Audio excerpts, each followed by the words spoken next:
네, 안녕하세요, 여러분. 갈아타기 잘하는 방법 알려주세요. 갈아타기에 대한 질문 많이 받는데요. 여러분들, 갈아타기를 하려면 일단 우리 집이 팔려야 되잖아요. 우리 집이 팔려야 되는데, 첫 번째 고민이 그거예요. 그럼 과연 우리 집 얼마에 내놔야 되나요? 이거거든요. 그러면 여러분들, 대충 우리 집에 대한 시세는 알아요. 대략적인 시세는 아는데, 거기서 금액을 더 올릴 것인가? 더 내릴 것인가? 더 내리면 얼마만큼 더 내릴 것인가가 이제 고민이죠. 근데 여러분 이게 상승장일 때하고 또 하락장일 때하고 다른데요. 지금 뭐 제가 길게는 지금 시간 관계상 뭐 길게 말씀을 못 드리지만 아직까지 전반적인 분위기는 넓은 의미의 하락장이에요. 상승장은 대세 상승장은 아니에요. 아직까지는. 그러면 상승장일 때는 받고 싶은 금액으로 호가로 내놔야 돼요. 왜냐면 내 것도 비싸게 그러니까 내 거를 일단 비싸게 잘 파는 게 중요해요. 왜냐면 이거 비싸게 내 거 잘 팔아서 나는 좋은 물건 더 비싸게 사러 가야 되기 때문에. 그래서 일단 너무 물론 터무니없는 호가면 안겠지만 좀 내가 받고 싶은 금액으로 내놓고 사람이 붙으면 약간 절충해가지고 좋은 가격에 잘 파는 게 중요하거든요. 그리고 상승장이가 잘 팔리거든요, 또. 근데 반대로 지금처럼 하락장일 때는 내가 받고 싶은 금액대로 내놓으면 이거는 안 팔리고 모델하우스만 되는 거죠. 집만 계속 보여주는 거죠. 그래서 이때는요, 반대로요, 내가 받아야만 하는 금액을 정하실 필요가 있어요. 그러니까 받고 싶은 금액이 아니라 받아야만 하는 금액을 한번 생각해 봐야 되는데 이 받아야만 하는 금액을 정하기 위해서는 내가 갈아타고 싶은 물건이 좀 구체화, 명확하게 이렇게 딱 특정돼야 돼요. 그러니까 그렇다고 해가지고 우리가 선매수 내 거를 나중에 판다 후매도 이거는 안 되죠. 그러니까 어느 정도까지 알아봐야 되냐면 내가 이거를 팔면 내가 갈아타고 싶은 아파트 그 단지가 딱 명확하게 구체화돼야 돼요. 그래서 내 집이 바로 계약금 받으면 바로 계약금 쏠 정도까지 딱 구체화를 시켜놔야 되거든요. 그러면 만약에 이 가고 싶은 아파트가 뭐 15억이다. 예를 들어서. 그러면 이때는 내가 꼭 받아야만 하는 금액을 산정해야 되기 때문에 역산법에 들어가는 거예요. 이 역산법은 뭐냐면요. 이 아파트가 15억인데 내가 여윳돈이 뭐 얼마가 있고 그다음에 내가 감당할 수 있는 대출이 최대치가 얼마야. 그러면 그걸 뺀 나머지 금액을 내가 현재 살고 있는 집을 팔았을 때 가지고 와야 되는 돈이거든요. 그래서 이렇게 어, 가고 싶은 아파트를 구체화시키고 이 집을 가기 위해서 내가 꼭 받아야만 하는 금액을 역산으로 해서 금액을 정하고 이 금액으로 집이 바로 팔리면 가계약금 받으면 바로 여기다 가계약금 쏘고 여기서 계약금 받으면 바로 계약금 쏘고 이런 식으로 어, 텀을 두지 않고 갈아타기를 하시는 게 좋다고 저는 생각을 하거든요. 근데 가끔 가다가 이런 말씀 하시는 경우가 많거든요. 내 거 좀 팔고 조금 더 지켜본 다음에 집을 천천히 사는 건 어떨까요? 이런 질문도 많이 하시거든요. 근데 물론 그것도 괜찮은 방법이긴 하지만 이게 좀 표현이 그렇지만 뭐 아니면 도가 될 수 있다.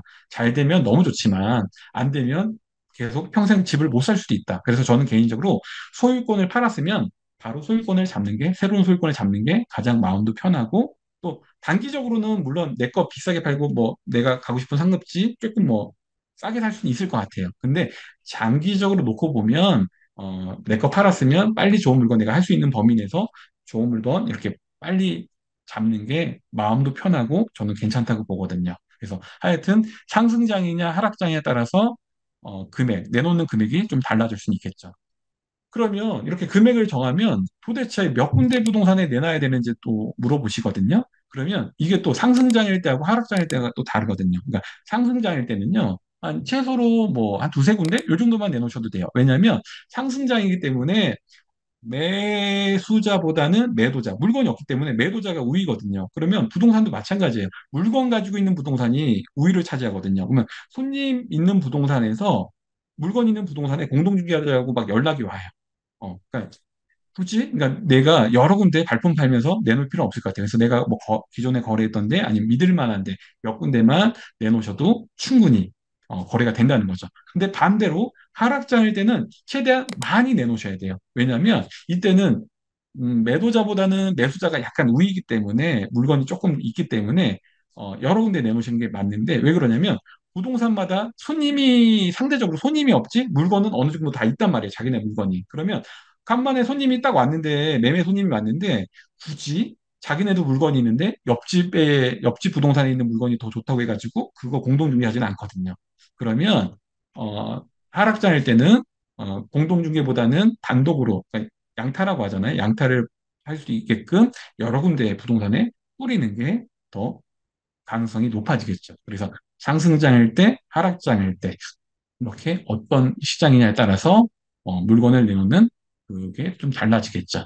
그다음에 또 이런 경우도 있어요. 기존에 이제 거래했던 부동산이 있어서 난 여기저기 좀 많이 뿌려놓고 싶은데 좀 눈치 보인다, 막 이럴 때 있거든요. 그러면 그때는 우선권을 좀 주되 기간을 정해서 주실 필요는 있어요. 그러니까 바로 막 내놓으면 그 전에 뭐 친분이 있기 때문에 좀 눈치 보여요. 그래서 한 일주일이면 일주일, 한 열흘이면 열흘 이렇게 기간을 정해서 내놓으시면서 꼭 얘기를 하는 거예요. 아, 사장님, 나 급해서 이거 빨리 팔아야 되는데 몇 군데 뿌리고 싶은데 그래도 사장님하고의 거래했던 그게 있기 때문에 사장님만 믿고 여기 내놔요. 이렇게 해가지고 반응을 보는 거예요. 그래서 정말 그 사장님이 정말 뭐 손님을 열심히 모시고 오는데 계약이 잘 안 된다 그러면 그 우선권의 기간을 조금 더 연장할 수도 있는 거고, 그냥 반대로 아니 우선권을 줬는데 뭐 전혀 신경을 안 쓴다 그러면 그때는 그냥 여기저기 많이 내놓으셔도 될 것 같아요. 그래서 이렇게 이제 상승장이냐 하락장이냐에 따라서 물건을 몇 군데 내놓을지 어디에 내놓을지 그것도 좀 달라지는 것 같습니다.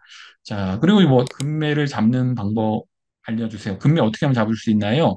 이거를 물어보시거든요. 그러면 저도 이제 현업으로 부동산 중개업을 하기 때문에 사무실에 있으면 손님 중에 이런 분들 자주 오세요. 금매 나오면 연락 주세요 하고 전화번호 적어 놓고 가거든요. 그러면 제가 그분들한테 연락을 드릴까요? 안 드릴까요? 거의 안 드려요. 왜냐면, 어, 금매해달라고 할 때 제가 역으로 그 손님한테 물어보고 꼭 반드시 물어보는 질문이 하나 있어요. 그게 뭐냐면, 지금 그럼 살고 있는 집 뭐 팔렸나요? 정리가 됐나요? 그거 물어봐요. 그러면, 네, 팔렸어요. 그러면, 아, 별표. 이 손님은 좀 급하구나. 정말 금매 나오면 할 가능성이 있구나. 집 뭐 팔렸나요? 그러면, 이제 저희 집도 내놔 봐야죠. 그렇게 얘기를 하면 그 손님은 멀어지는 거죠. 아예 그냥 제 장부에서는 지워지는 거예요. 왜냐하면 금매라는 건 말 그대로 좋은 조건, 그러니까 뭐 가장 대표적인 게 금액인 거죠. 일반적인 시세보다 약간 저렴하게 좀 싸게 나온 물건인데 이런 금매는 제일 중요한 게 포인트가 뭐냐면 얼마만큼 빨리 계약금을 쏠 수 있느냐 여부인데 내 집도 안 팔렸는데 물건이 아무리 좋다 하더라도 웬만한 강심장이 아니고서는 계약금을 쏠 수가 없거든요. 또 계약금 자체가 준비 안 돼 있을 가능성이 높고요. 그래서 항상 집이 팔렸는지, 본인의 집이 팔렸는지 안 팔렸는지 그걸 먼저 물어보거든요. 근데 제가 이 얘기를 왜 하냐면, 금매를 잡으려면 저는 개인적으로 크게 두 가지를 준비를 하고 있어야 된다고 보거든요.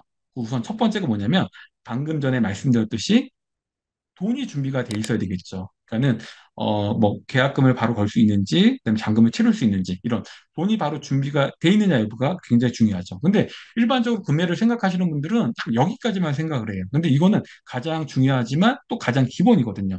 두 번째가 더 중요한 게 있어요. 그 두 번째가 뭐냐면 공부를 해서 조건을 좀 구체화시켜 놔야 되거든요. 여기서 말하는 공부는 일단 가격적인 기준이 되겠죠. 가격도 되고요. 그다음에 그 물건에 대한 기준이 필요하거든요. 그러니까 그런 것 같아요. 아파트는 물론 정형화된 상품이기 때문에 시세라는 게 존재해요.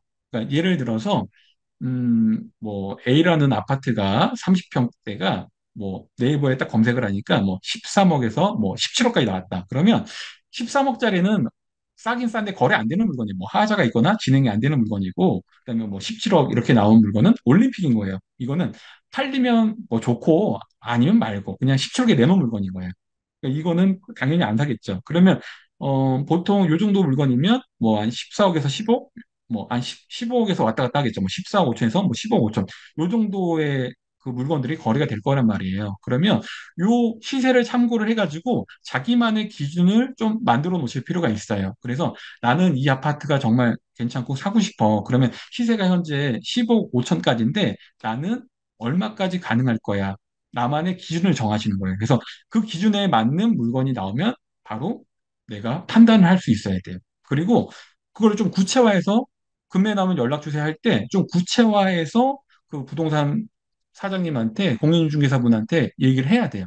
그래야 반대로 공인중개사분도 아, 이 손님은 정말 할 사람이구나 확신을 얻거든요. 그러니까 이런 거죠. 막연하게 금매 나오면 뭐 A 아파트 30평대 나오면 연락 주세요. 이렇게 하면 안 되고요. 연락 올 확률이 좀 낮아지고 이거를 반대로 좀 구체화시키면 예를 들어서 A 아파트 33평 남양 중간층 이상으로 뭐 14억 5천까지 나오면 연락 주세요. 저 꼭 할게요. 이렇게 하면 연락 반드시 와요.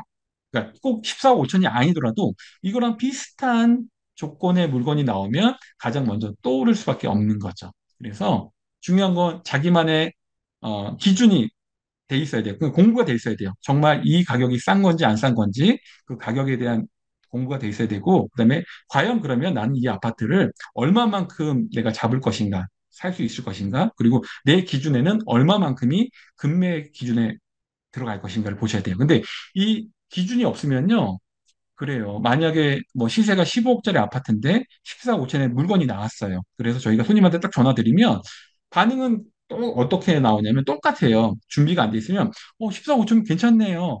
근데 항상 끝말은 뭐냐면 저 그럼 계약금 쏠게요. 이게 아니라 사장님 14억 5천도 괜찮은데요. 혹시나 조금이라도 더 저렴한 아파트 나오면 꼭 연락 주세요. 그러거든요. 그러면 그분은 아웃인 거예요. 근데 이게 만약에요, 14억 5천짜리가 더 싸게 14억에 나와도 그분한테 연락드리면 또 똑같아요. 더 싸게 나오는 거 없을까? 더 기다리게 되고 가격이 좀 더 빠지나? 이렇게 기준을 못 잡고 흔들리게 되거든요. 그래서 제일 중요한 건 자기만의 기준을 정해 놓으시고 그 기준을 정확하게 조건을 구체화해서 말해 놓는 거예요. 그러면 그거랑 유사하거나 비슷한 물건이 나오면 가장 빠르게 연락받을 수 있다. 그래서 구매를 잡고 싶으면 일단 돈이 준비가 돼 있어야 되고, 두 번째로 공부를 해서 자신의 조건을 구체화시켜 오시면 좋겠습니다. 자, 이렇게 해서 금매를 잡는 방법까지 오늘 강의를 해봤습니다. 오늘 내용이 조금이나마 여러분들의 재테크와 부동산 공부에 도움이 되는 내용이었으면 좋겠습니다.